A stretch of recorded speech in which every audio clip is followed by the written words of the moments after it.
رحيمنا وأعلانا وأولانا ومولانا محمد رسول رب العالمين. أما بعد فأعوذ بالله من الشيطان الرجيم. بسم الله الرحمن الرحيم. إنما يريد الله ليذهب عنكم الرجس أهل البيت ويطهركم تطهيرا. صدق الله العظيم وصدق رسوله النبي الكريم الأمين. إن الله وملائكته يصلون على النبي يا أيها الذين آمنوا صلوا عليه وسلموا تسليما. درود پاک پڑھ لیجیے. الصلاۃ والسلام علیک یا رسول اللہ وعلی آلک وصحابک یا سیدی یا حبیب اللہ. الصلاۃ والسلام علیک یا رحمۃ للعالمین وعلى آلك وصحابك يا شفيع المذنبين. حمد و ثنا کے بعد جیسا کہ آپ کے علم میں ہے کہ سالہ سال کی طرح یہ محفل پاک بعنوان عظمت مصطفیٰ صلی اللہ تعالی علیہ وسلم منعقد ہے. اور بھائی محمد صادق قریشی صاحب جو کہ خود بھی ایک اچھے نقیب ہیں، نقیب محفل ہیں، اور ان کے ساتھ ساتھ ہمارے بزرگ جناب محمد سلیم قادری صاحب دامت برکاتہم العالیہ جو کہ بزرگ بھی ہیں، طویل العمر بھی ہیں. اس عمر کے اندر بھی ان کا جذبہ قابل دید ہے. اللہ تعالیٰ ان کو درازی عمر بالخیر عطا فرمائے. اور ان کے ساتھ ساتھ اس بزم کے جتنے اراکین ہیں اللہ سب کی اس کوشش اور محنت کو اپنی بارگاہ میں قبول و منظور فرمائے. جتنے حضرات محفل میں تشریف فرما ہیں اللہ آپ سمیت میری اور آپ سب کی حاضری اپنی بارگاہ میں قبول و منظور فرمائے. وما توفیقی الا باللہ العلی العظیم. حاضر مجلس اور جناب نقیب محفل محمد صادق قریشی صاحب کی جانب سے مجھے حکم ملا کہ شہنشاہ ولایت پیشوائے اولیاء آنا مدینۃ العلم دار الحکمت باب العلم حضرت علی مرتضیٰ شیر خدا رضی اللہ تعالیٰ عنہ کی حیات طیبہ پہ آپ کی خدمت میں کچھ باتیں پیش کروں. دعا ہے اللہ تعالیٰ میرا سنانا اور آپ کا سننا اپنی بارگاہ میں قبول فرمائے. قرآن کریم کی آیہ کریمہ تلاوت کرنے کا شرف حاصل کیا ہے. اس آیت کریمہ کے اندر اللہ تبارک و تعالیٰ نے اپنے محبوب تاجدار انبیاء فخر بنی آدم شافع یوم النشور صلی اللہ تعالی علیہ وسلم کی اہل بیت کا ذکر پاک فرمایا. ارشاد بارک تعالی ہے انما یرید اللہ لیذہب عنکم الرجس اہل البیت ویطہرکم تطہیرا. بے شک ہے نبی کے گھر والوں اللہ چاہتا ہے کہ تم سے ہر ناپاکی کو دور کر دیا جائے. وَيُطَهِّرَكُمْ تَطْهِيرًا، اور تمہیں ایسا پاک کر دے کہ جیسا پاک کرنے کا حق ہے. یہ مختصر اس آیت کریمہ کا لفظی ترجمہ ہے جو میں نے آپ کے سامنے پیش کیا. تو اس آیت کریمہ کے اندر دو باتیں قابل توجہ ہیں. ایک تو اہل بیت اور دوسرا ہے تطہیر. تو تطہیر سے کیا مراد ہے اور اہل بیت سے کیا مراد ہے؟ دیکھو قرآن کریم سارے ہی پڑھتے، لیکن جب تک عقیدہ درست نہیں ہوگا قرآن پاک کا فیض نہیں نصیب ہوگا. قرآن کے شفا ہونے میں، رحمت ہونے میں، اللہ کے کلام ہونے میں کوئی شک نہیں ہے. دیکھو بارش ہوتی ہے تو باغات میں بھی ہوتی ہے، پھل اور پھولوں پہ بھی ہوتی ہے، گندگی پہ بھی پڑتی ہے، دریا اور سمندروں پہ بھی پڑتی ہے. لیکن بارش اگر باغات میں پڑے تو پھولوں کی بہار میں اور تر و تازگی آ جاتی ہے، اور اگر وہ دریاؤں میں پڑے تو اللہ تعالیٰ اس سے موتی پیدا کرتا ہے، اور عام زمین پہ پڑے تو کھیتیاں سرسبز شاداب ہو جاتی ہیں. اور یہی بارش جو اللہ کی رحمت کہلاتی ہے اگر گندگی پہ پڑے تو گندگی اور بڑھ جاتی ہے ایسا کہ نہیں؟ لیکن یاد رکھو قرآن کریم کے شفا ہونے میں کوئی شک نہیں ہے، قرآن کریم کے ہدایت ہونے میں کوئی شک نہیں، کیونکہ اللہ فرماتا ہے وَنُنَزِّلُ مِنَ الْقُرْآنِ مَا هُوَ شِفَاءٌ وَهُدًى وَرَحْمَةٌ. اللہ فرماتا ہے ہم نے قرآن نازل کیا ہے، یہ شفا ہے. یہ کیا ہے؟ شفا ہے، یہ ہدایت ہے اور یہ رحمت ہے. لیکن کن کے لیے؟ ایمان والوں کے لیے، کافر کے لیے نہیں، مشرک کے لیے نہیں، منافق کے لیے نہیں، بلکہ فرمایا اس کے لیے شفا ہے کہ جس کے دل میں نبی کی سچی محبت ہوگی. قرآن شفا ہے، قرآن فائدہ دیتا ہے. اس لیے اللہ کے پیارے حبیب علیہ السلام نے فرمایا اپنی زبانوں کو اللہ کے قرآن کی تلاوت سے تر رکھا کرو. اللہ کسی اور چیز کو اس قدر پیارا نہیں فرماتا اور اتنی محبت اور توجہ سے اس کلام کو نہیں سنتا جتنا ایک خوش آواز قرآن پڑھنے والا جب قرآن کی تلاوت کرتا ہے تو اللہ بڑی توجہ سے اس کو سماعت کرتا ہے. تو قرآن کے شفا ہونے میں، ہدایت ہونے میں، رحمت ہونے میں کوئی شک نہیں ہے، لیکن منافق کو اس کا فیض مل سکتا نہیں.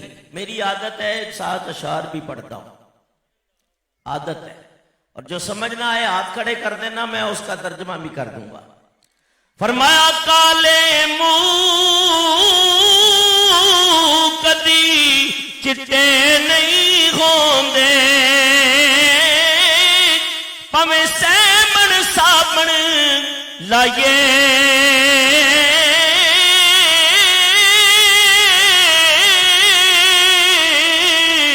منافق دا دل پاک نہ ہووے تے پاویں پڑھ پڑھ قرآن سنائیے.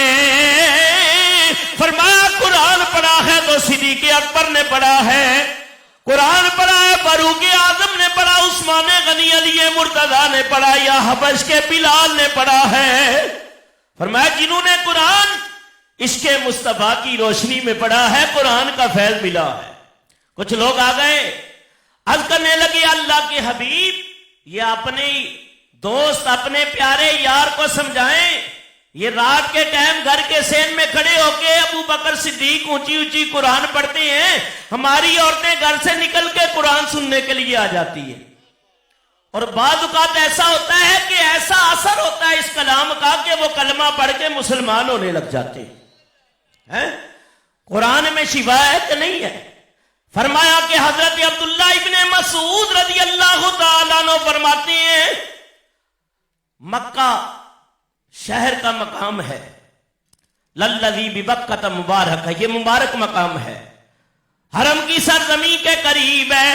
عبداللہ ابن مسعود فرماتی ہیں میں نبی پاک علیہ الصلوۃ والسلام کے ساتھ ساتھ تھا، رات کا ٹائم تھا، ایک مقام آیا کہ اللہ کے حبیب نے اپنی نبوت والی انگلی سے اثار کھینچا، اثار کھینچ کے فرمایا عبداللہ اس میں بیٹھ جاؤ۔ یہ وہ خوش نصیب صحابی ہیں کہ جن کو نبی پاک نے 70 سورتیں خود پڑھائی ہیں، خود اس کے اسرار و رموز بتائے، اور بعض روایتوں میں آتا ہے کہ پورا قرآن حضرت عبداللہ ابن مسعود نے حضور سے پڑھا ہے۔ سبحان اللہ، بھائی ماشاء اللہ، بڑے ڈھیلے ہو یار، ابھی سلیم بھائی نے کتنا جوش دلایا ہے۔ فرمایا کہ اچھی بات لگے تو سبحان اللہ کہنے میں کنجوسی تم نہیں کرنا، آواز نکالنے میں بخیلی میں نہیں کروں گا۔ فرمایا یہاں تک کہ نبی پاک علیہ الصلوۃ والسلام نے حضرت عبداللہ ابن مسعود کو اثار کے اندر بٹھا دیا۔ فرمایا عبداللہ بیٹھ جا، میں نماز پڑھنے لگا ہوں، اللہ کے قرآن کی تلاوت کرنے لگا ہوں۔ اور جب خود صاحب قرآن پڑھے تو پھر قرآن کا فیض کیسا ہوگا، بات دور نکل جائے گی۔ فرمایا کہ نبی پاک نے سورہ رحمان کی تلاوت شروع کر دی۔ وہ ہستی قرآن کی تلاوت کر رہی ہے جو خود صاحب قرآن ہے۔ اللہ فرماتا ہے کہ حبیب ہم نے آپ کے سینے، آپ کے قلب کے اوپر اس قرآن کو جبریل کے ذریعے نازل فرمایا۔ فرمایا کہ جب خود صاحب قرآن پڑھے، اور جس نے پڑھا کس سے ہو، رب سے پڑھو۔ اللہ فرماتا ہے الرحمن علم القرآن خلق الانسان علمہ البیان۔ وہ رحمان ہے جس نے کائنات کی جان محمد مصطفیٰ صلی اللہ تعالی علیہ وسلم کو قرآن سکھایا ہے، علم بیان سکھایا ہے، قرآن کے اسرار و رموز۔ جب پڑھانے والا خدا، پڑھنے والے مصطفیٰ، پڑھانے والا رب العالمین، پڑھنے والے رحمت للعالمین، پڑھانے والا لا الہ الا اللہ، پڑھنے والے محمد الرسول اللہ صلی اللہ علیہ وسلم، تو علم کی کمی کیسے آ سکتی ہے؟ نبی پاک علیہ الصلوۃ والسلام، میرے بزرگوں اور دوستوں، قرآن کریم کی اللہ کے حبیب تلاوت فرما رہے ہیں، اور جب ان آیتوں پہ پہنچے فَبِأَيِّ آلَاءِ رَبِّكُمَا تُكَذِّبَانِ، یہی نبی پاک نے صحابہ کے سامنے قرآن پڑھا تو وہ خاموش تھے۔ فرمایا میرے یارو، تم سے تو بہتر جواب وہ جنات کی ٹولیاں دیتی ہیں۔ جب میں قرآن پڑھتا ہوں تو کہتے ہیں ہاں اے اللہ کے حبیب، ہم اپنے رب کی ہر نعمت کو مانتے ہیں۔ لیکن فرمایا قرآن پڑھا ہے تو حضرت امام احمد رضا نے پڑھا ہے، قرآن پڑھا ہے تو امام اعظم ابو حنیفہ نے پڑھا ہے۔ آج قرآن شبینوں میں پڑھا جا رہا ہے، تراویح میں پڑھا جا رہا ہے۔ بڑے خوش نصیب ہیں جو پیچھے کھڑے ہو کے اللہ کے قرآن کی تلاوت سماعت کرتے ہیں۔ فرمایا قرآن پڑھنا مصلی کے اوپر میرے نبی کی سنت ہے، اور پیچھے سماعت کرنا حضرت جبرائیل امین کی سنت ہے۔ اور پھر حضرت جبریل آگے کھڑے ہو جاتے، حضور پیچھے جلوہ فرما ہو کے قرآن سنتے۔ اور جس سال آپ نے وصال فرمانا تھا 2 مرتبہ دور ہوا۔ فرمایا نبی پاک علیہ الصلوۃ والسلام فرمانے لگے جب بھی میں قرآن پڑھتا، فرمایا کہ یہ جنات فوراً جواب دیتے، اور کتنے ہم خوش نصیب ہے کہ اللہ نے ہمیں اس نبی کی امت میں پیدا کیا ہے جو تمام نبیوں کے سردار ہیں۔ اللہ اللہ، نبی پاک علیہ الصلوۃ والسلام فرماتے ہیں جو قرآن سے محبت کرتا ہے وہ جنت میں بھی رب سے قرآن سنے گا۔ اللہ جنت کے اندر 2 سورتوں کی تلاوت فرمائے گا خود، سبحان اللہ۔ ایک سورہ یاسین ہے اور ایک سورہ رحمان ہے۔ آج اچھے قاری سے جب سنے تو جسم کے اوپر ایک کیفیت طاری ہوتی ہے کہ نہیں؟ اللہ فرماتا ہے وَإِذَا تُلِيَتْ آیاتہ زادتہم ایمانا وعلی ربہم یتوکلون۔ جب اہل ایمان کے اوپر، مسلمان مومن کے اوپر اللہ کے قرآن کی آیات تلاوت کی جائے ان کا ایمان اور بڑھ جاتا ہے۔ وَعَلَىٰ رَبِّهِمْ يَتَوَكَّلُونَ، اور وہ اپنے رب پہ بڑے متوکل ہیں۔ تو فرمایا کہ قرآن سمجھنا ہو تو اہل سنت و جماعت کی فکر چاہیے، صحابہ والی فکر چاہیے، وہ سوچ چاہیے، وہ ایمان چاہیے، ورنہ قرآن تو عبداللہ بن ابی منافق بھی پڑھتا تھا۔ منافق 300 جو نکالے گئے مسجد درار سے قرآن وہ بھی پڑھتے تھے، جو عورتیں نکالی گئی 70 قرآن وہ بھی پڑھتی تھی، لیکن پھر بھی اس کے باوجود منافق قرار پائے۔ فرمایا جنہوں نے عشق مصطفیٰ کی روشنی میں قرآن پڑھا وہ تمام انسانوں کے امام صدیق اکبر بن گئے۔ تو قرآن کو سمجھنا، خوارج بہک گئے ہیں، خوارج بہک گئے، دیگر قومیں بہک گئیں، تو قرآن کی یہ ہے جو میں پڑھی ہے، اس کے اندر اللہ فرماتا ہے انما یرید اللہ، بے شک اللہ چاہتا ہے نبی کے گھر والوں۔ تو نبی کے گھر والے کون ہیں؟ اس آیت کا غلط مطلب کچھ لوگوں نے نکالا، نہیں، اس سے مراد حضور کی بیویاں ہیں، وہ بھی بہک گئے۔ کچھ نے کہا نہیں، اس سے مراد جو ہے حضرت علی مرتضیٰ بی بی فاطمہ حسنین کریمین ہے، اور کچھ نہیں ہے، وہ بھی بہک گئے۔ اور جو صحیح سوچ پہ رہے فرمایا وہی استقامت والا، عظیمت والا رستہ اختیار کر گئے۔ نبی کے اہل بیت میں ہم اہل سنت و جماعت، اعلیٰ حضرت امام احمد رضا اور جتنے علماء اہل سنت ہیں تمام کا یہ عقیدہ ہے، یہ سوچ، یہ فکر ہے کہ نبی کی اہل بیت میں حضرت علی بھی ہے، حضرت بی بی فاطمہ الزہرا بھی ہے، حضرت امام حسن بھی ہیں، امام حسین بھی ہیں، حضرت سیدہ خدیجہ الکبریٰ سلام اللہ علیہا، حضرت ام رقیہ، ام کلثوم، حضرت زینب سرکار دو عالم کی محبوب زوجہ سیدہ عائشہ صدیقہ، حضرت جویریہ، حضرت ام حبیبہ، دیگر ازواج بھی سارے نبی کے اہل بیت کے اندر شامل ہیں۔ اور فرمایا وَيُطَهِّرَكُمْ تَطْهِيرًا، اور اللہ چاہتا ہے انہیں ایسا پاک کر دیا جائے کہ جیسا پاک کرنے کا حق ہے۔ تو اہل سنت کے عقیدے بھی ساتھ ساتھ، کیونکہ یہ عقیدے ہیں اور عقیدے بہت ضروری ہے، ہمارے بزرگوں سے جو ہمیں عقیدے ملے ہیں وہ قابل توجہ ہیں، ورنہ یاد رکھو اگر ایک عقیدے میں بھی گڑبڑ ہو جائے تو ایمان مکمل نہیں رہے گا۔ آپ سب عقیدے مان لیں، اگر ایک عقیدہ خراب ہو کہ ہم نبی کو آخری نبی نہیں مانتے تو مومن رہیں گے؟ ہرگز نہیں رہیں گے۔ اہل سنت کا عقیدہ ہے میرے نبی آخری نبی ہیں، آپ کے بعد کوئی نبی آ سکتا نہیں۔ تو یاد رکھو عقیدہ بہت ضروری ہے، تو اللہ ہمارے عقیدے کو سلامت رکھے۔ تو یہ بات واضح ہو گئی کہ نبی کی اہل بیت میں یہ سارے شامل ہیں۔ وَيُطَهِّرَكُمْ تَطْهِيرًا، اور اللہ چاہتا ہے انہیں ایسا پاک کر دے جیسا پاک کرنے کا حق ہے۔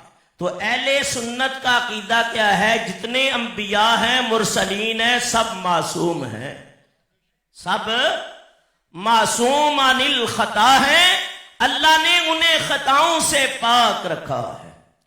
گناہ کرنا تو دور کی بات ہے، گناہ کا خیال بھی نہیں آتا۔ اہل بیت کے بارے میں ہمارا عقیدہ نظریہ ہے اور صحابہ کے بارے میں ہمارا عقیدہ نظریہ ہے، اللہ نے انہیں گناہوں سے محفوظ کر دیا، یعنی اللہ نے ان کی حفاظت فرمائی کہ وہ بھی گناہوں سے بچے رہے اور پاک اور پاکیزہ زندگی وہ گزار کر دنیا سے چلے گئے۔ اعلیٰ حضرت امام احمد رضا فاضل بریلوی رحمت اللہ تعالی علیہ کے برادر مولانا حسن رضا خان بڑا پیارا عقیدہ دیتے ہیں اور بیان کرتے ہیں کہتے ان کی پاکی کا خدا خود کرتا ہے بیان،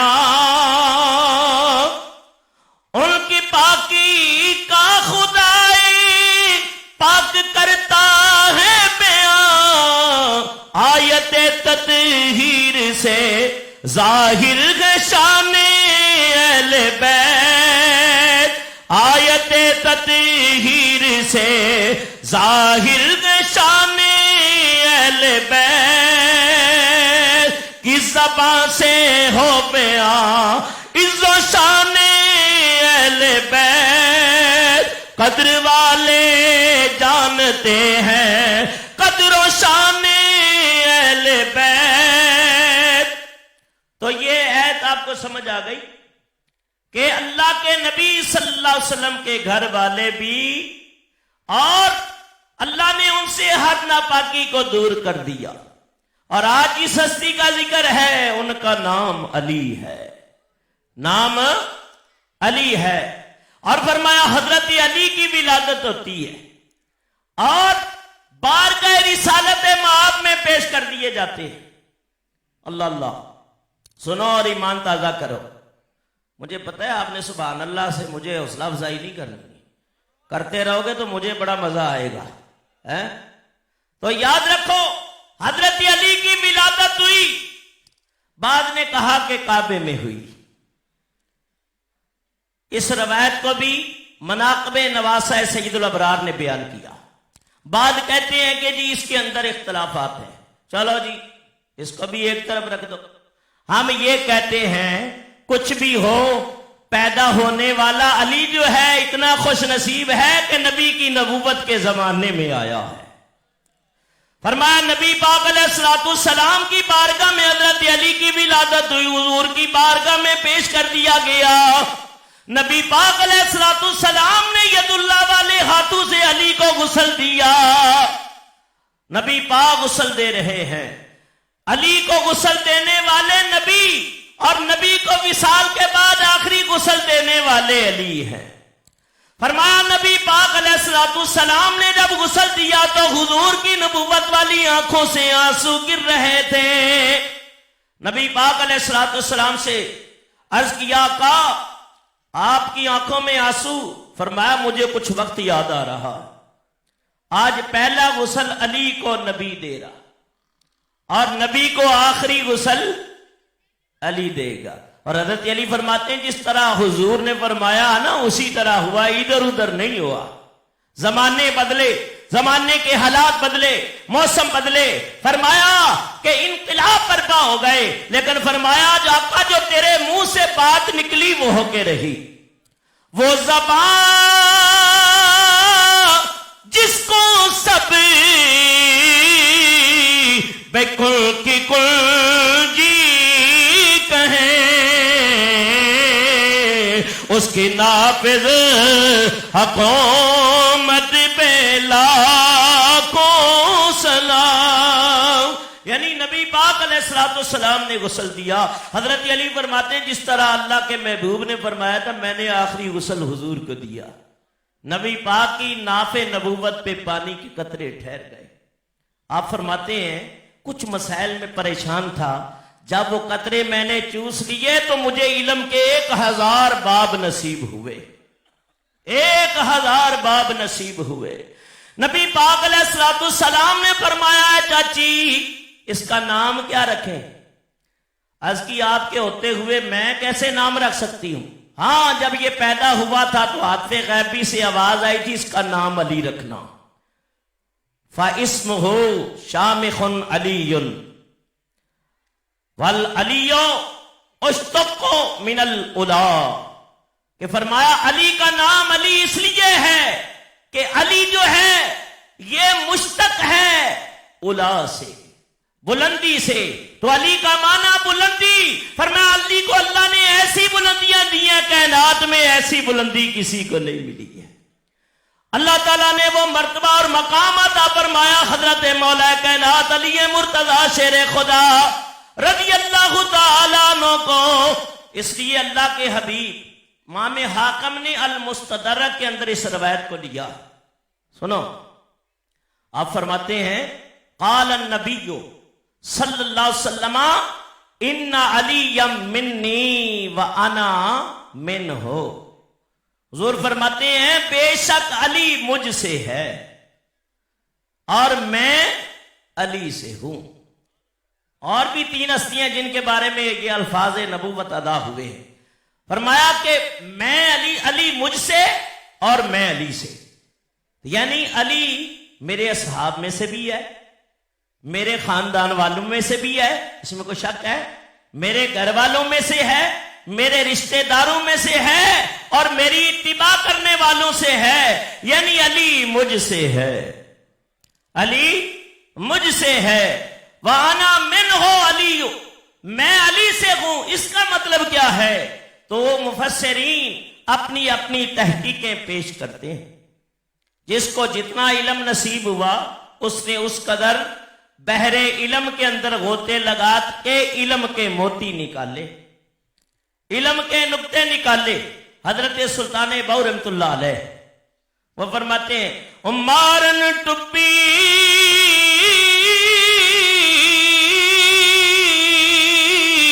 او کڈن موتی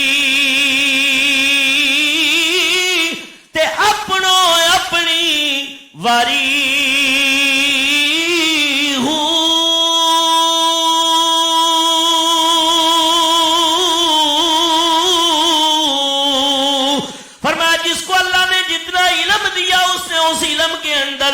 غور و فکر اور تدبر کیا تو اللہ تعالیٰ نے اس کے اوپر علم ظاہر بھی کھول دیا، علم باطن بھی کھول دیا۔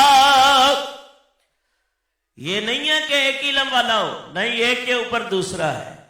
وَفَوْقَ كُلِّ ذِي عِلْمٍ عَظِيمٍ، بات سمجھ آ رہی ہے بھائی؟ خاموشی ہے بالکل ہی آ رہی ہے۔ وَفَوْقَ كُلِّ ذِي عِلْمٍ عَظِيمٍ، ہم نے ایک علم والے کے اوپر ایک علم والا رکھا ہے۔ حضرت موسیٰ علیہ السلام، حضرت خضر کا واقعہ آپ کے سامنے ہے، اور ایسے لاکھوں علم والے دنیا میں آئے اور چلے گئے، لیکن فرمایا اللہ سے دعا مانگا کرو، اللہ علم دے تو علم نافع دے۔ اللہم ارزقنی علما نافعا، اللہم ربی زدنی علما، یا اللہ علم دے تو فائدے والا علم دے، علم دے تو میرے علم کے اندر اور برکتیں نازل فرما۔ بڑے بڑے عالم گزرے، نبی پاک صلی اللہ علیہ وسلم نے فرمایا کہ میری امت میں ایک ایسا عالم بھی ہوگا، فرمایا علم اگر سریا کے پاس ہوگا تو وہ وہاں سے بھی لے آئے گا، علم اگر، ایمان اگر سریا کے پاس ہوگا تو وہ وہاں سے بھی لے آئے گا۔ تو اس سے مراد حضرت امام اعظم حضرت نعمان ابن ثابت ہیں رضی اللہ تعالیٰ عنہ، بڑے بڑے علم والے۔ تو علم سے پیار کیا کرو، علم سے محبت کیا کرو۔ علم کی بات آئی ہے تو ایک بات سن لو، نبی پاک صلی اللہ علیہ وسلم فرمان ہے، بیٹا خاموش ہو جاؤ، حضور فرماتے ہیں سنو اور ایمان تازہ کرو۔ اللہ کی حبیب فرماتے ہیں اغدو عالمن، ہو سکے تو عالم بنو، او متعلمن، دین کے طالب علم بنو، او مستمعن، صادق بھائی کو دعائیں دو ان کی مجلس کو، ان کے جو اراکین ہیں بزم کے، کہ ایک محفل کی ہے تو آپ تک قرآن و حدیث پہنچ رہا ہے۔ مستمعن فرمایا کہ علم سننے والے بنو، او محبن، اگر علم نہیں سیکھ سکتے، عالم نہیں بن سکتے، طالب علم بھی نہیں بن سکتے، تو پھر کیا کرو، او محبن، اہل علم سے محبت کرو۔ فلا تکن خامسا حتی تہلکا، پانچواں نہ بننا بلکہ ہلاک کر دیے جاؤ گے۔ آج زیادہ تر لوگ کہتے ہیں میرا بیٹا انجینئر بنے، ڈاکٹر بنے، اسکالر بنے، پائلٹ بنے، ہاں یہ بہت کم ہے کہ میرا بیٹا حافظ قرآن بنے، عالم دین بنے، محدث قرآن بنے، محدث حدیث بنے، مفسر قرآن بنے۔ تو یاد رکھو علم جو ہے یہ انسان کے اندر جو ہے وہ تبدیلی لاتا ہے اور اس شعور پیدا کرتا ہے، اور فرمایا کہ جو علم ہے انسان کے سارے گناہوں کا کفارہ ہو جاتا ہے۔ اللہ علم کی دولت سے ہم سب کو مالا مال فرمائے. میں کوئی ایسا نہیں ہوں بڑے علم والا، میں تو علماء کی جوتیاں اٹھانے والا ہوں. انسان ساری عمر سیکھتا رہتا ہے اور سیکھتا رہے.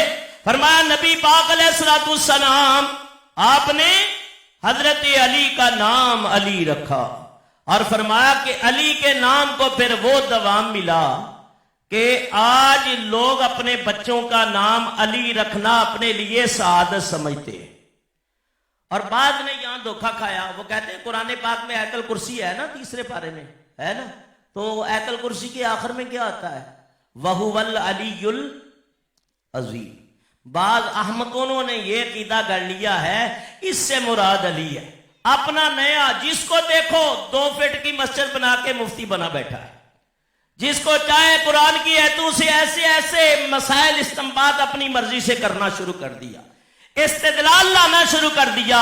تو فرمایا اس سے مراد علی ہے. تو فرمایا اس استدلال سے علی کی شان نہیں بنتی. علی کی شان وہی ہے جو اللہ اور اس کے رسول نے انہیں عطا کی ہے. یاد رکھو ہمارا عقیدہ اور ایمان ہے علی جیسا کوئی عالم نہیں ہے، ان جیسا کوئی عابد نہیں ہے. سب سے پہلے ایمان لانے والے بعد روایتیں ہیں. بڑا مختصر کرتے ہوئے، ٹائم بھی مختصر دیا مجھے 1 گھنٹے کا. 1 گھنٹے بعد تو میں جا کے سٹارٹ ہوتا ہوں. 1 گھنٹہ بعد اس کے اندر جو صادق بھائی نے کہہ دیا وہی میں پورا کروں گا انشاءاللہ. پھر حیات باقی تو ملاقات باقی. فرمایا کہ یاد رکھو کہ شان وہی ہے جو اللہ رسول عطا کر دے. اور عزتیں کس کے لیے ہیں؟ 3 لوگوں کے لیے. 3 لوگوں کے لیے، اس کے علاوہ کوئی عزت نہیں ہے. اللہ فرماتا ہے وَلِلَّهِ الْعِزَّةُ وَلِرَسُولِهِ وَلِلْمُؤْمِنِينَ.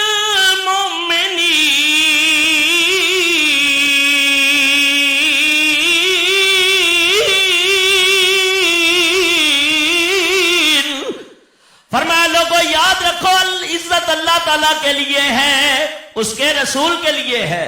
وَلِلْمُؤْمِنِينَ، اور مومن کے لیے. مومن بھی وہی جو اعلیٰ حضرت نے جو فرمائے ہیں، یہ ذہن میں رکھو. فرمایا مومن کون ہے؟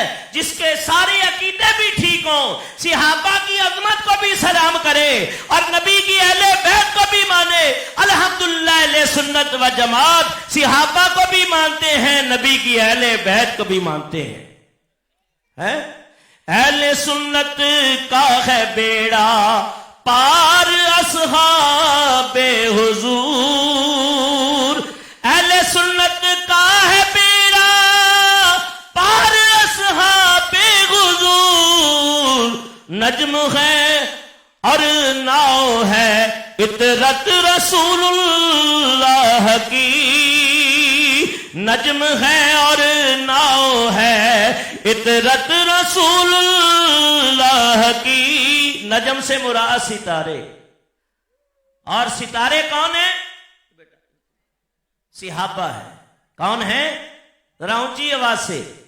اللہ کے حبیب فرماتے ہیں صحابی کا نجوم فَبِأَيِّهِمْ اقْتَدَيْتُمْ اهْتَدَيْتُمْ. میرے تمام صحابہ ستاروں کی مانند ہے، جس کی اتباع کرو گے ہدایت پا جاؤ گے. فرمایا صحابہ کرام ستارے ہیں اور نبی پاک فرماتے ہیں اہل بیتی کسفینۃ نوح من رکبھا نجا ومن تخلف ہلکا. اللہ اللہ. نبی پاک علیہ السلام مثال دیتے ہوئے کشتی نوح کی فرماتے ہیں میری اہل بیت کشتی نوح کی مانند ہے، جو اس میں سوار ہو گیا نجات پا گیا، جو پیچھے رہ گیا وہ ہلاک ہو گیا. ایک پنجابی شاعر ہے، اس نے بڑی پیاری بات کی ہے. اگر ہو سکے تو تھوڑا سا میرے ساتھ مل کے پڑھ لیں. وہ کہتے ہیں جنوں 5 تن نال پیار نہیں، جنوں 5 تن نال پیار نہیں، او دے کلمے دا اعتبار نہیں. 5 او بولو. او بعض امیر لوگ بیٹھے ہوئے ہیں عاشق رسول. 5 تن. 5 تن. وہ حرم شریف میں ایک مدنی ہے، وہ بڑے اپنا سوالوں کے جواب دیتا ہے. اس بدبخت نے بڑی بے ادبی کی. وہ کہنے لگا جی پرچی ہے 5 تن پاک کے بارے میں، کیا یہی 5 تن پاک ہے؟ اور پاک نہیں ہے؟ میں کہا بیوقوف، ہم نے کب کہا اور پاک نہیں ہے؟ انبیاء پاک ہیں، مرسلین پاک ہیں، معصوم ہیں۔ تو بغض اہل بیت کے اندر ہی تو نے ٹارگٹ بنانا تھا، یہ 5 دن یہی پاک ہے؟ میں کہا ہاں یہی پاک ہے، اس لیے پاک ہے کہ ان کی پاکی خود اللہ قرآن میں بیان کر رہا ہے۔ فرمایا صحابہ نے قرآن پڑھ کے ان کی پاکی کو بیان کیا ہے، او بدبختہ تیرے دل میں بغض اہل بیت ہے اس لیے ایسی باتیں کرتا ہے۔ یاد رکھو اہل سنت و جماعت کا عقیدہ ہے اہل بیت 5 تن پاک ہیں، اور ان کے صدقے ہم گناہگاروں کے دل بھی عشق مصطفیٰ سے پاک ہیں، نبی کی محبت پہ پاک ہیں 5 تن۔ اور ایک میرے روحانی استاد علامہ محمد شفیع اکاڑوی رحمۃ اللہ علیہ، سب کا اور رحمت اللہ تعالی علیہ، اللہ حضرت کے مزار پہ کروڑا رحمت بخت نازل فرمائے۔ آپ فرماتے ہیں کہ میرے پیر و مرشد کے مرشد میاں شیر ربانی رحمت اللہ تعالی علیہ، وہ فرماتے تھے، یہ 5 تن کی بات آتی ہے، 5 3 یعنی 5 بھی پاک ہیں اور 3 بھی پاک ہیں، 3 سے فرمایا حضرت ابو بکر صدیق ہے، حضرت عمر فاروق ہے، حضرت عثمان غنی ہے، تو 5 وہ بھی پاک، 3 یہ بھی پاک، تو 5 اور 3 کتنے ہوئے؟ 8، اور جنت کے دروازے بھی 8 ہیں۔ فرمایا جو ان سے محبت کرے خدا کی قسم دن کی آمد کے جنت کے جس دروازے سے چاہے گزر جائے۔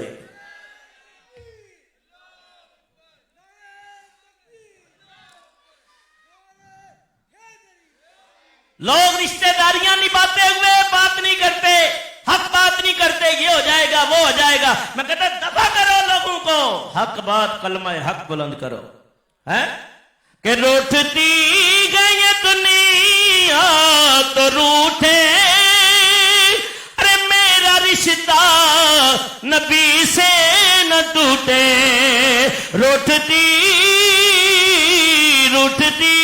گئی دنیا تو روٹھے، ارے میرا رشتہ نبی سے نہ ٹوٹے، ارے دیکھ دیوانے پیارے نبی کے، دیکھ دیوانے پیارے نبی کے، عشق ہے یہ تماشا نہیں ہے۔ فرمایا قرآن نازل ہو رہا ہے، ایت کریمہ نازل، وَأَنذِرْ عَشِيرَتَكَ الْأَقْرَبِينَ،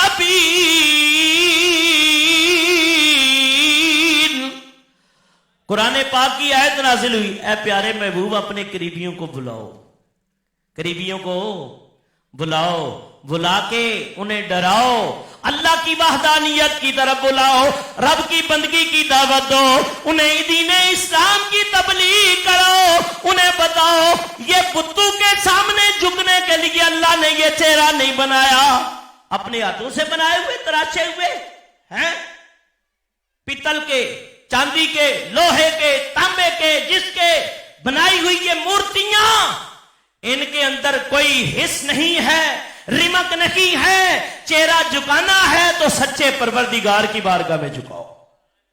میں بتوں کی بندگی کے دام سے آزاد ہو جاؤ، بتوں کی بندگی کے دام سے آزاد ہو جاؤ، خدا کے دامنے تو عید میں آباد ہو جاؤ۔ آپ نے دعوت دی، قریش آپ کے عزیز و اقربا رشتہ دار آئے، نبی پاک نے تبلیغ کے لیے دسترخوان سجا دیا۔ تبلیغ کے طریقے، چاہے وہ میلاد کی صورت ہو، چاہے وہ 11ویں ہو، چاہے وہ 12ویں ہو، چاہے میرے خواجہ کی چھٹی ہو، چاہے سویم ہو، چاہے 10واں ہو، چاہے چہلم ہو، یہ سب ایک طریقے رکھ دیے گئے ہیں۔ اصل مقصد یہ ہے کہ قرآن و حدیث کی بات پہنچ جائے، ثواب کی بات پہنچ جائے، نیک عمل کی تبلیغ ہو جائے۔ اور نبی پاک فرماتے ہیں علی اگر تیرے ذریعے کوئی ایک بندہ بھی اسلام میں داخل ہو جائے دنیا و ما فیہا سے تیرے لیے بہتر ہے۔ نبی پاک نے کھانا پیش کیا، کھانا کھایا، کھانا کھانے کے بعد حضور نے پھر اپنا مقصد بیان کیا، مدعا بیان کیا کہ میرے بارے میں تمہارا کیا ذہن ہے، کیا عقیدہ ہے؟ کہا وہ سچے ہیں، صادق الوعد ہے، امین ہے، ہمیشہ سچی بات کر۔ فرمایا پھر میں سچے رب کی بات کرتا ہوں۔ چہرے پہ تاثرات ابھر گئے، سلوٹیں پڑ گئیں، رنگ بدل گئے۔ کہا ہم کلمہ نہیں پڑھیں گے۔ فرمایا اس مجلس کے اندر 11 سال کی عمر ہے یا 12 سال کی عمر ہے، بعد نے کہا 13 سال کی عمر ہے، علی کھڑے ہو گئے، کھڑے ہو گئے اور کہنے لگے کہ یقین رکھیے کہ قدموں میں رہوں گا یا رسول اللہ، میں زندگی پر ساتھ دوں گا یا رسول اللہ۔ فرمایا کہ چھوٹی عمر ہے، جذبہ بڑا ہے۔ پہلے کلمہ پڑھنے والے نبی کے بزرگوں میں حضرت صدیق اکبر ہے، خواتین میں سیدہ خدیجہ الکبریٰ ہے، غلاموں میں زید ابن حارثہ ہے، بچوں میں علی مرتضیٰ ہیں۔ پہلے نمازی علی ہیں، پہلے مسلمان علی ہیں۔ فرمایا نبی کی آواز پہ لبیک کہنے والے علی ہیں، اور فرمایا پھر ساری زندگی نبی کا ساتھ نہیں چھوڑا ہے۔ بڑی پیاری بات آئی ہے، ہجرت کی رات ہے۔ فرمایا کہ آج امتحان ہے۔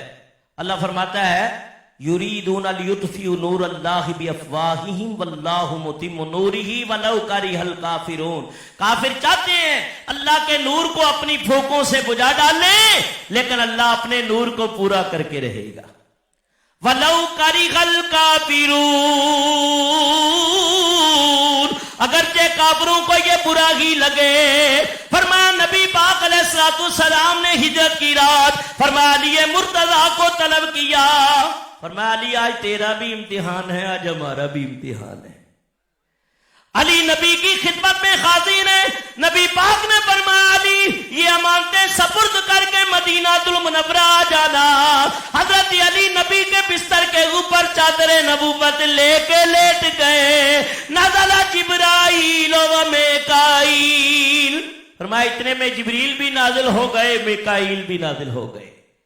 عند رأسہ، سر کے پاس جبرائیل بیٹھ گئے، اور عند رجلہ، پاؤں کے پاس میکائیل بیٹھ گئے، اور کہنے پخ پخ من مثلک یباہی بک اللہ الملائکہ۔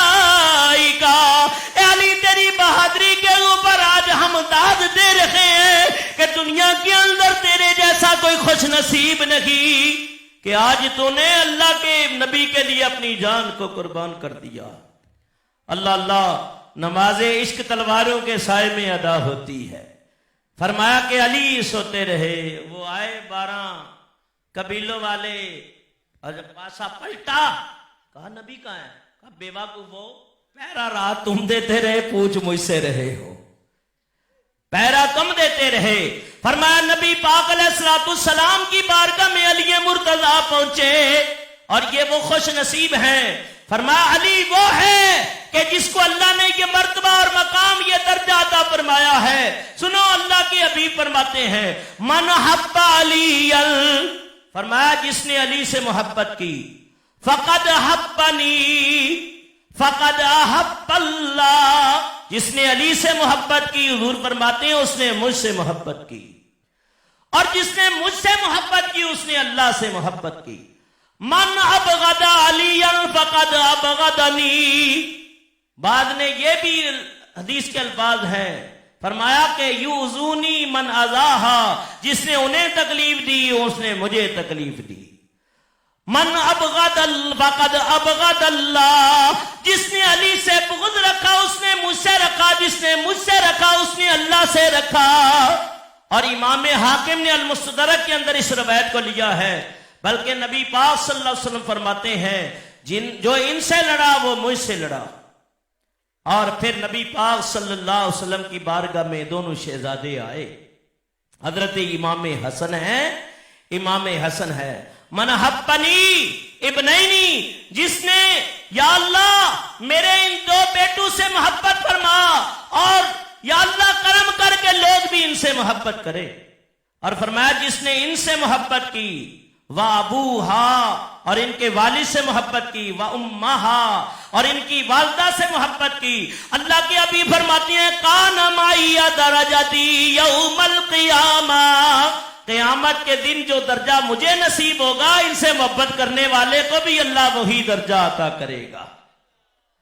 الحمدللہ اہل سنت و جماعت کو یہ اعزاز حاصل ہے کہ ہم اہل بیت کی قدر کرتے ہیں، اور ہم کہتے ہیں کہ جسے مل گیا کملی والے کا دامن اسے دو جہاں کا خزانہ ملا ہے، بلا باغ جنت کو وہ کیا کرے گا مدینے میں جس کو ٹھکانہ ملا ہے۔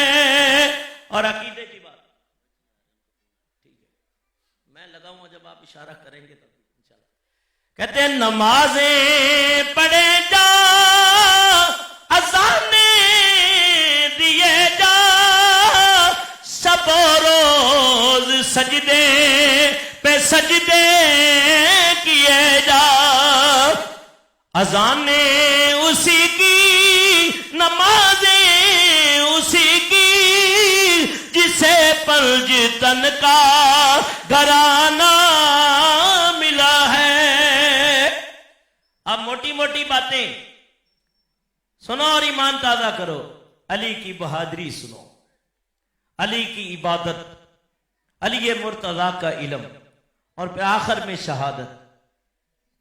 فرمایا کہ علی کی بہادری بھی کیا بہادری ہے۔ بدر کے اندر جب آپ کی تلوار چلتی تھی تو غیر سے آوازیں آتی تھی لا فتح الا علی لا سیف الا ذوالفقار، کہ ذوالفقار جیسی کوئی تلوار نہیں اور علی جیسا کوئی بہادر نہیں۔ پیچھے والے حضرات تھوڑے آگے آگے آ جاؤ، یہ خالی جگہ پر کر، علی جیسا کوئی نوجوان نہیں۔ اور پھر آپ کی جواں مردی، آپ کی بہادری، آج تک لوگ اس کے گن گاتے ہیں۔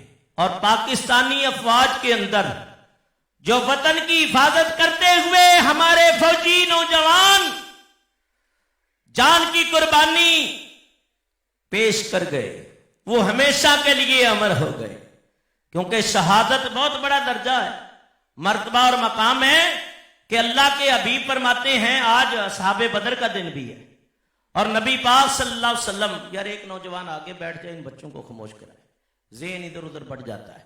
اصحاب بدر وہ لوگ ہیں کہ اللہ کے حبیب فرماتے ہیں کہ میں نے اصحاب بدر کو دیکھا، ان کی روحوں کو سبز پرندوں کے قالب میں ڈال کے جنت میں چھوڑ دیا۔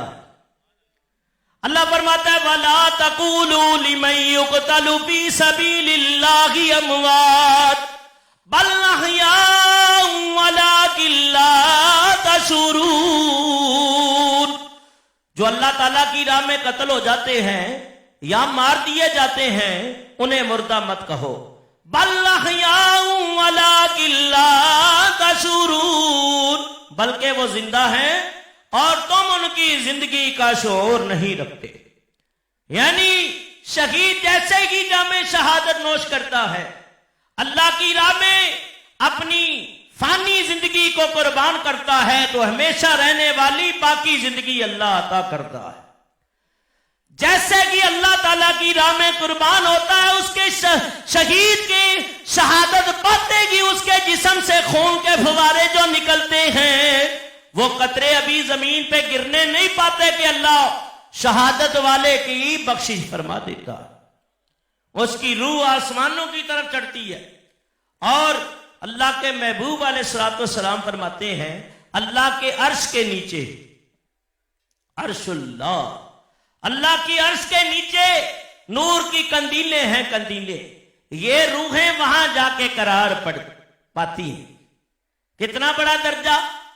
اور علی مرتضیٰ شیر خدا بھی جس مارکے میں گئے تو یہی تمنا لے کے گئے، صحابہ کرام کی یہی تمنا ہوتی تھی، یہی خواہش ہوتی تھی، بلکہ حضرت فاروق اعظم بخاری شریف کے اندر موجود ہے، ذمہ واری سے اور ذمہ دار چوک پہ بیٹھا بات کر رہا ہوں۔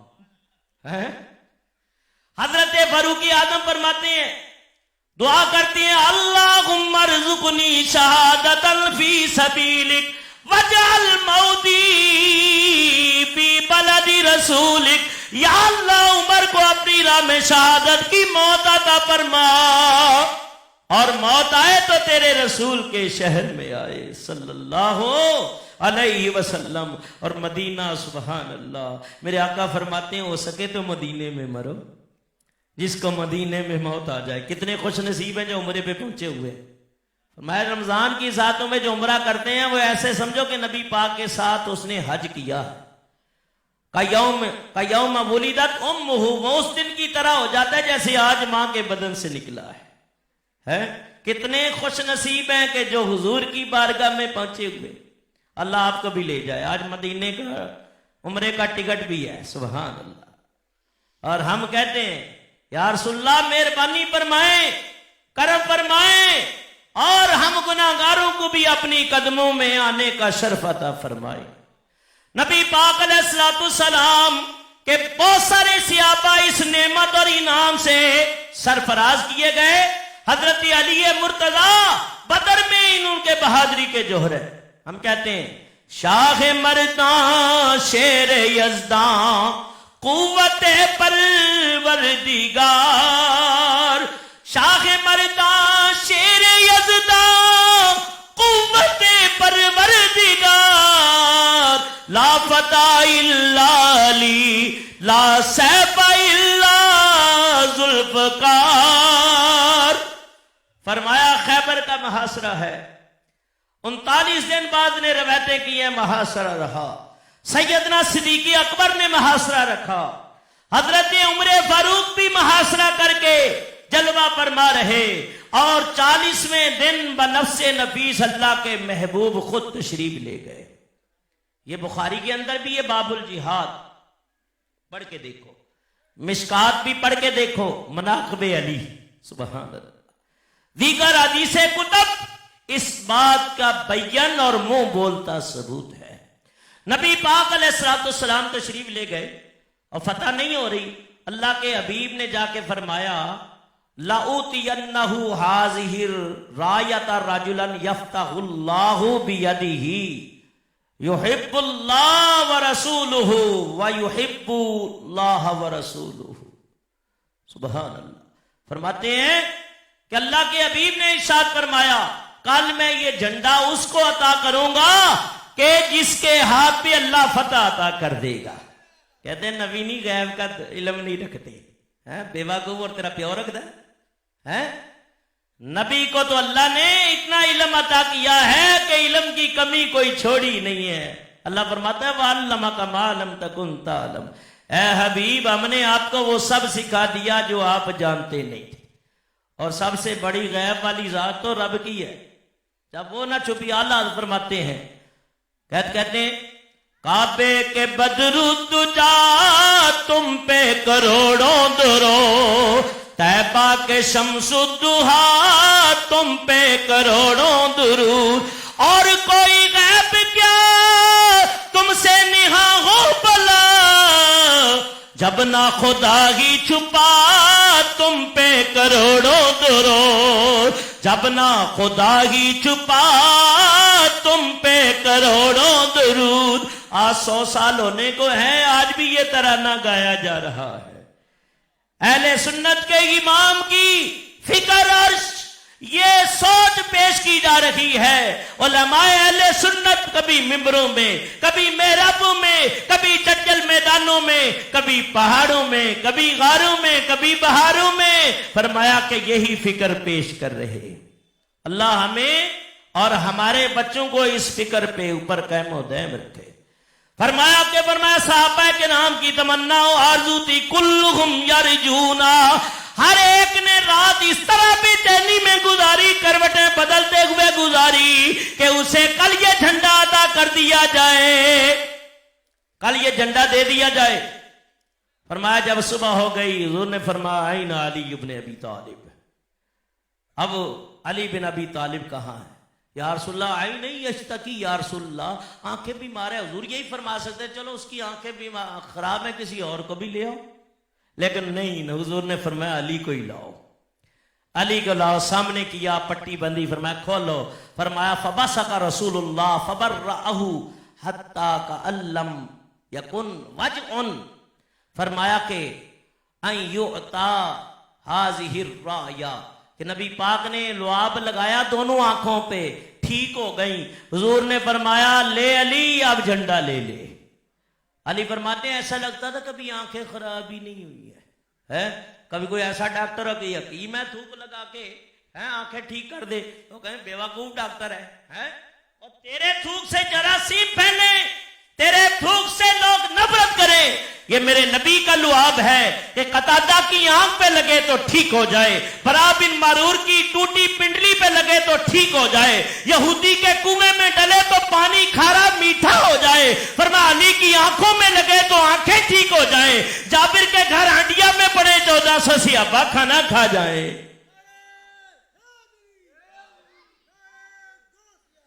حضرت علی مرتضیٰ نے جواں مردی اور بہادری دکھائی، بڑے بڑے سورمے آپ کے مقابلے میں آئے، لیکن حضرت علی مرتضیٰ کی تلوار کا سامنا نہ کر سکے، یہاں تک کہ مرحب بھی مارا گیا، بڑی ڈینگیں مارتا تھا، علی کی تلوار کا وار برداشت نہ کر سکا، وہ اندر دوڑے، آپ نے میرے بزرگوں دوستوں اس دروازے کو اکھاڑا، ڈھال بنا لیا، بعد میں 40 آدمیوں نے اٹھانا چاہا، اٹھا نہیں، علی سے پوچھا علی اس دن کیسے دروازہ اٹھا لیا؟ کہا میں نے جسمانی طاقت سے تھوڑی اٹھایا ہے، میں نے یزدانی طاقت سے اٹھایا ہے، جب میں لڑتا ہوں تو میرے رب کی قوت و طاقت کام کر رہی ہوتی ہے۔ تو علی جیسا کوئی بہادر نہیں ہے، اور نبی پاک علیہ السلام کا یہ عاشق داماد اور مسلمانوں کے چوتھے خلیفہ علی مرتضیٰ شیر خدا، جو نبی کے ویر ہیں، جو حق کی شمشیر ہیں، جو قرآن کی تفسیر ہیں، جو نور علی نور ہیں، جو ہم سنیوں کے پیر ہیں، علی مرتضیٰ شیر خدا رضی اللہ تعالیٰ عنہ کی عبادت اور علم اور شہادت، اور آخر میں ایک واقعہ میں پیش کروں گا، ٹائم جو دیا وہ تو پورا ہو گیا، تقریباً 2-3 منٹ رہ گئے، لیکن ابھی بابا پیر طریقت حضرت بابا سعید کڑے والے بابا آنے والے ہیں، جو جب تک میں انشاءاللہ جاری رکھوں گا، میرے بھی بزرگ ہیں اور آپ لوگوں کے بھی بزرگ ہیں، فرمایا اللہ کے بھی فرماتے ہیں القرآن علی والعلی مع القرآن لا یفرقانی حتی یربی علی الحوض، میرے آقا فرماتے ہیں علی قرآن کے ساتھ ہے، قرآن علی کے ساتھ ہے، یہ آپس میں جدا نہیں ہوں گے، حتی یربی علی الحوض، یہاں تک کہ دیکھنے والے دیکھیں گے کہ حوض کوثر پہ آ کے پھر بھی اکٹھے ہو جائیں گے۔ نبی پاک صلی اللہ علیہ وسلم فرماتے ہیں انا مدینۃ العلم وعلی بابھا، انا دار الحکم وعلی بابھا، علی جیسا علم کا سمندر کوئی نہیں ہے۔ فرمایا نبی پاک صلی اللہ علیہ وسلم، حضرت دور ہے حضرت عمر فاروق رضی اللہ تعالیٰ عنہ، دوسرے خلیفہ، اور عدالتیں لگتی تھی، اسلامی نظام تھا، دعا کرو اللہ تعالیٰ یہاں بھی اسلامی نظام کو نافذ کرے۔ ہماری جس قدر بھی بیماریاں ہیں اور معاملات ہیں، ان سب کا علاج صرف نظام مصطفیٰ ہے۔ امام شاہ احمد نورانی صدیقی رحمت اللہ علیہ ساری زندگی، مولانا عبدالستار خان نیازی رحمت اللہ علیہ ساری زندگی، اور میرے استاد قبلہ مفتی عبدالحلیم ہزاروی رحمت اللہ علیہ ساری زندگی نظام مصطفیٰ کی بات کرتے رہے، عقیدہ ختم نبوت کے تحفظ کی بات کرتے رہے، اور کہا بیٹا جب تک دم میں دم ہے نظام مصطفیٰ کی بات کرنا، نبی کی عزت اور تحفظ ختم نبوت کی بات کرنا، لوگوں تک میں نے جو سبق پڑھایا ہے وہ استاد کا سبق آگے پڑھاتے رہنا۔ فرمایا ہماری جس قدر بھی ہیں بیماریاں، علاج ان کا بس نظام مصطفیٰ ہے، علاج ان کا بس نظام مصطفیٰ ہے۔ ہمارے اکابرین نے جیلیں کاٹی ہیں، پھانسیوں پہ چڑھ گئے، لیکن پیچھے نہیں ہٹے، اور پیغام یہی دیا غلامان محمد جان دینے سے نہیں ڈرتے، یہ سر کٹ جائے رہ جائے کوئی پرواہ نہیں کرتے۔ نبی پاک علیہ السلام نے فرمایا میں علی حکمت کا دروازہ، میں حکمت کا شہر علی اس کا دروازہ، میں علم کا شہر علی اس کا دروازہ، تو دور ہے حضرت عمر فاروق رضی اللہ عنہ. ایک یہودی آ گیا, بس ایک واقعہ علم کا, ورنہ سینکڑوں واقعہ ہے, وقت بہت تھوڑا ہے, بات رہ جائے گی. فرمایا کہ ایک یہودی نے سوال کیے تو حضرت فاروق اعظم فرمانے لگے علی کو بلاؤ. علی مرتضی آئے, کہا علی اس کے سوالوں کا جواب تم دو, کیونکہ برسرے میدان علم کی شاہکاری کا سر جو تاج ہے وہ آپ ہی کے سر سجتا ہے. تو آپ بتائیں, سوال کرنے والے نے سوال کیا. تو یہودی کہنے لگا یہ بتاؤ کہ تمہارا قرآن بیان کرتا ہے وارد السماوات والارض, کہ فرمایا کہ جنت اتنی بڑی ہے کہ آسمان اور زمین سے بھی بڑی ہے, آسمان اور زمین سے بھی بڑی ہے. جب اتنی جنت بڑی ہے تو جہنم کدھر جائے گا؟ اور اس نے ایک سوال یہ کیا کہ یہ بتائیں کہ آسمانوں کا قفل کیا ہے. تیسرا سوال یہ کیا کہ سب سے پہلے زمین پہ کس کا خون گرا. چوتھا سوال یہ تھا کہ رب کہاں ہے, رب کہاں ہے. حضرت علی نے سنا اور فرمانے لگے سنو, پہلا سوال یہ ہے تو نے اعتراض کیا کہ قرآن بیان کرتا ہے جنت اتنی بڑی ہے کہ آسمان اور زمین سے بڑی ہے, تو جہنم کہاں گئی؟ فرمایا یہ بتاؤ جب دن آتا ہے تو رات کہاں چلی جاتی ہے, اور جب رات آتی ہے تو دن کہاں چلا جاتا ہے. تجھے دوسرا سوال یہ کیا ہے کہ بتاؤ آسمان کا قفل کیا ہے. کہا لا الہ الا اللہ. اور میرے آقا فرماتے ہیں من قال لا الہ الا اللہ وجبت لہ الجنہ, جس نے سچے دل سے یہ کلمہ پڑھ لیا جنت واجب ہو گئی. فرمایا جس نے اس کلمے کا پڑھ لیا اور آخری کلام بھی کلام آخری, فرمایا جس کا آخری کلام بھی یہ ہو گیا, فرمایا جنت اس کے اوپر بھی واجب ہو گئی. اور تو کہتا ہے سب سے پہلے زمین پہ خون, مقادر کا بلا نہیں. فرمایا جب حضرت حوا کے ہاں اولاد ہوئی تو وہ خون زمین بوس ہوا. تیرا آخری سوال یہ ہے, کہا اور بھی کوئی پوچھنا ہے تو پوچھ لے, تیرے دل میں کوئی شک نہ رہے. کہا یہ بتاؤ خدا کہاں؟ آپ نے فرمایا ایک دن میں نے یہی سوال حضور سے کیا تھا. نبی پاک کی بارگاہ میں بیٹھا ہوا تھا کہ ایک فرشتہ آیا آنے والا, اور نبی پاک صلی اللہ علیہ وسلم کی بارگاہ میں آیا تو حضور نے فرمایا کہاں سے آئے ہو؟ کہا میں 7 آسمانوں کے اوپر اپنے رب کے پاس سے آیا ہوں. کہا پھر ایک دوسرا آیا, کہا میں 7 زمینوں کے نیچے سے اپنے رب کے پاس سے آیا. ایک شمال ایک جنوب سے آیا, کہا ہر جگہ میرے رب ہی کے جلوے ہیں. فَأَيْنَمَا تُوَلُّوا فَثَمَّ وَجْهُ اللَّهِ, تم جہاں بھی منہ کر لو تیرا رب ادھر ہی ہے, تیرے رب کے جلوے ادھر کی ہیں. تو علی مرتضیٰ کو اللہ نے علم میں کمال عطا فرمایا تھا. آپ کی عبادت اور ریاضت ہے کہ ساری ساری رات عبادت میں گزر جاتی. اللہ فرماتا ہے وَالَّذِينَ يَبِيتُونَ لِرَبِّهِمْ سُجَّدًا وَقِيَامًا. اللہ فرماتا ہے کہ اللہ کے نیک بندے جن کی راتیں سجدے میں گزر جاتی ہیں اور قیام میں گزر جاتی ہیں. سیدہ طیبہ طاہرہ بی بی فاطمہ الزہرا سلام اللہ علیہا, جن کے بارے میں اللہ کے حبیب فرماتے ہیں فاطمہ تو بدعۃ منی فمن اغضبها اغضبنی. اللہ کے محبوب فرماتے ہیں فاطمہ میرے جگر کا ٹکڑا ہے, جس نے اسے غضبناک کیا اس نے مجھے غضبناک کیا. یؤذینی ما اذاہا, جس نے ان کو تکلیف دی اس نے مجھے تکلیف دی. کیونکہ نبی پاک جتنے صحابہ ہیں, سنو یہ مسئلہ بڑی پیاری بات آئی ہے اللہ اللہ, کہ صحابہ کرام رضوان اللہ تعالی علیہ مجمعین جب حضور کی بارگاہ میں پہنچتے تو کیسے ہم کلام ہوتے, نگاہیں جھکی ہوئی ہوتی, سراپا عز و انکساری بن کر ادب و احترام اور اخلاق کا مجسمہ بن کے حضور کی بارگاہ میں پیش ہوتے. اور جس کے اندر جتنا ادب ہوگا اتنا اللہ اس کو مرتبہ اور مقام عطا کیا کرے گا. فرمایا کہ صحابہ جب حاضر ہوتے تو فدا کا امی و ابی یا رسول اللہ, میرے آقا کی بارگاہ میں عرض کرتے یا رسول اللہ ہمارے ماں باپ آپ پہ قربان ہو جائے, ہمارے ماں باپ آپ کے اوپر.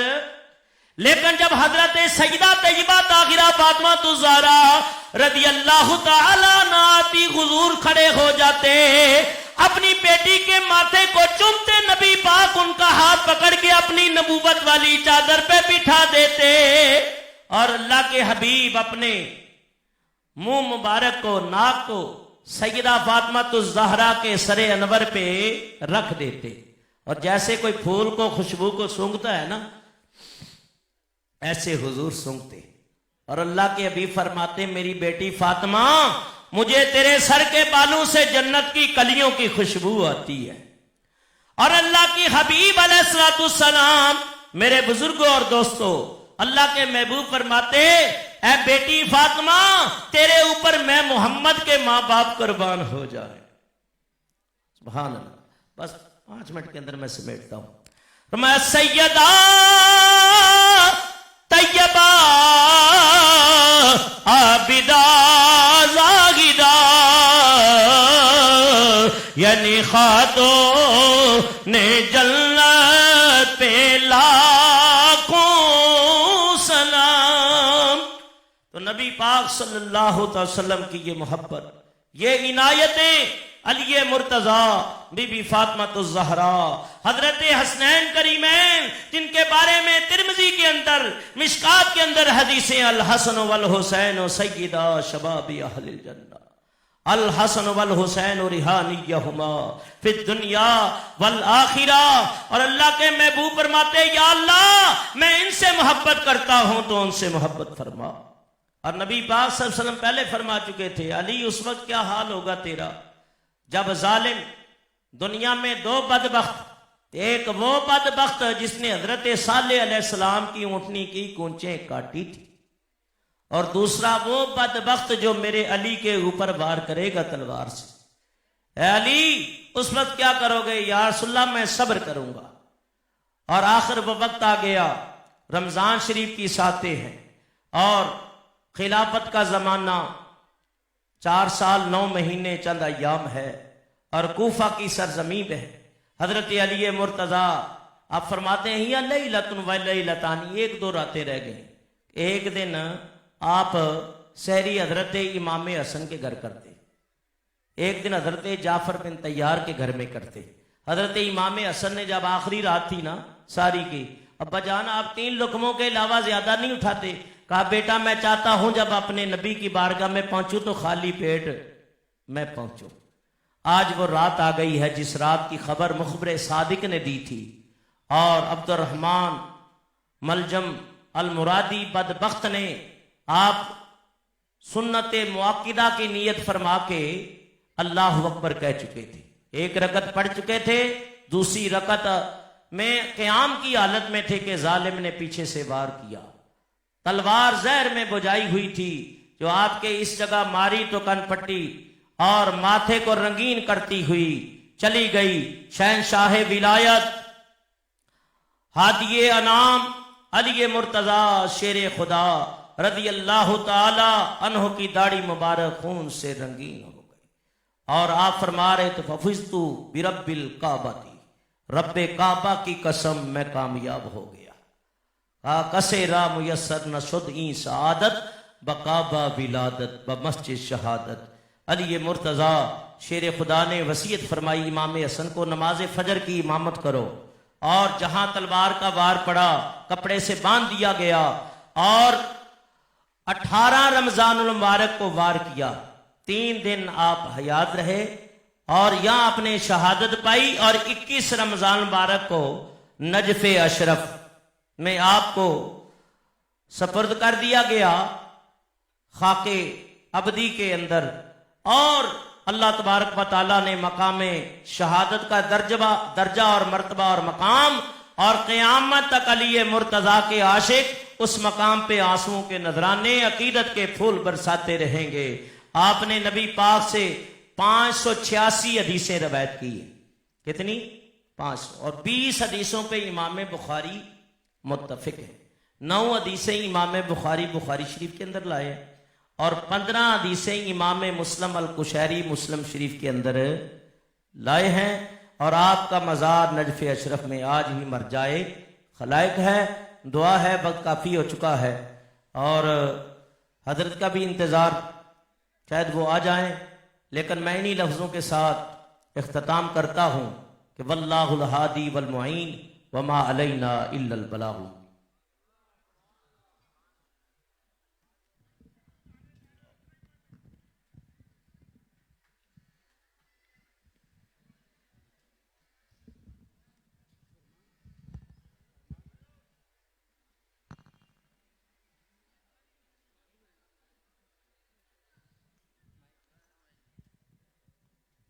سبحان اللہ۔